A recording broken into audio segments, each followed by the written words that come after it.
ചങ്ങന്മാരെ, ഞാനൊരു കാര്യം പറയാം.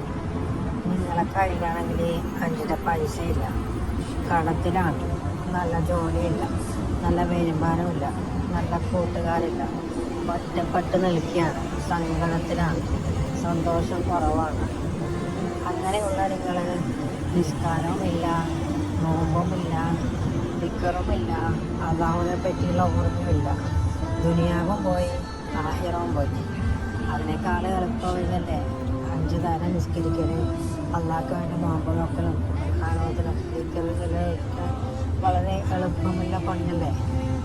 ഇതൊക്കെ ചെയ്താൽ ദുനിയാവും പോയാലും നമുക്ക് ആഹിറത്തിൽ പോയിട്ട് സ്വർഗത്തിൽ എന്തൊക്കെ ചെയ്യാം. നമ്മൾ വിചാരിക്കുന്നത് നമുക്ക് കിട്ടൂലേ, എന്ത് വിചാരിച്ചാലും സ്വർഗത്തിൽ കിട്ടൂലേ. അതന്നെ ബുദ്ധിമാന്മാരായ മനുഷ്യന്മാർ ചെയ്യൽ. സ്വർഗം എന്ന് വെച്ചാൽ നമ്മൾ വിചാരിക്കുന്ന പോലെയൊന്നുമല്ല, അത്ര അടിപൊളിയാണ്. എന്ത് വേണം, ഫുഡ് വേണം, അത് കിട്ടും. കൊട്ടാരം വേണം, അത് കിട്ടും. ഇതൊക്കെ എയർപ്ലെയിൻ വേണോ, അത് കിട്ടും. കാറ് വേണോ, എന്തെന്നാണ് നിങ്ങൾ വിചാരിക്കുന്നത്. അതിന് നിങ്ങൾക്ക് ഇത്ര എളുപ്പത്തേക്ക് സാധനം കിട്ടൂലേ. നിങ്ങൾ 5 നേരം നിസ്കരിക്കുന്നത്, നിൽക്കുന്ന സ്ഥലത്തൊക്കെ ചെല്ലേ. അല്ല പറഞ്ഞിട്ടില്ലേ 10 പുരുഷന്റെ ഓടിയാൽ മതി, ഒരു സ്വർഗത്തിൽ കൊട്ടാരം കിട്ടും. എളുപ്പം ഇതൊക്കെ.